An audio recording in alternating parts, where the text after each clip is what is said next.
You know, I got the gig with Frank Zappa just out of the clear blue sky because they were branching out looking for people all over the States. So found out I had to do this cattle call audition, fly myself down to LA. And I was on unemployment at the time and, you know, was kind of skittish about the whole thing. And I'd never heard any of Frank's music. You know, I'd heard about Brown Shoes Don't Make It, stuff like that. But had no idea.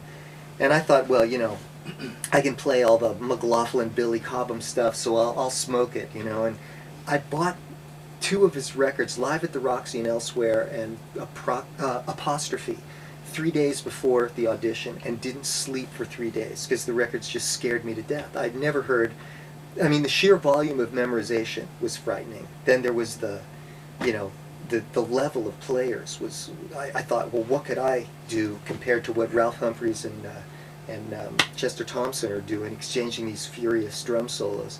And then the music was really, really difficult at times, and you know, I was completely overwhelmed by it all.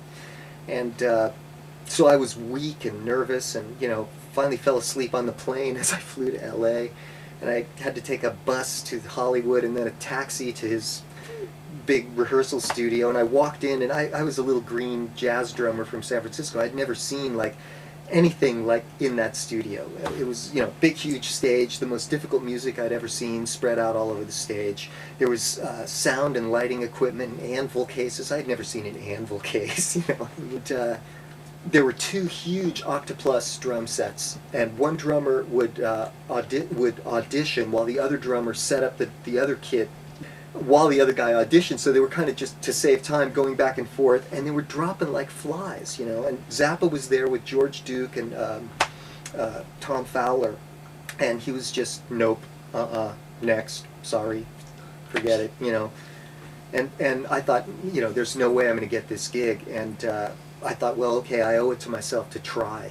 And so I got up there, and I just did the best I could with my audition, which consisted of reading a difficult piece of music called Approximate that had, you know, odd times, odd superimposed rhythms, and it was written up and down the staff melodically, but you were to approximate the melodic curve. You didn't have to play specific pitches, and the idea was everybody would play the same curve up and down, but you could make up your own notes, and the rhythms were precise. So, you know, when I'd come to a 13 tuplet, I'd stop and go, okay, and I'd play it for him slowly and prove to him that I understood it even though I couldn't sight read it. And so he accepted that, and I got my way through that, and then he tested my memorization. He just said, okay, this is a string of 5s, and then there's a 9 and an 11 and this and that, and then it goes back to the 5s. That's the structure. Go. And so we started to play this weird piece, and I did the best I could at that. It's something in 19, you know, like a Billy Cobham 4/4 plus 3/16 thing, and that I was somewhat familiar with, so I just, you know, got through that.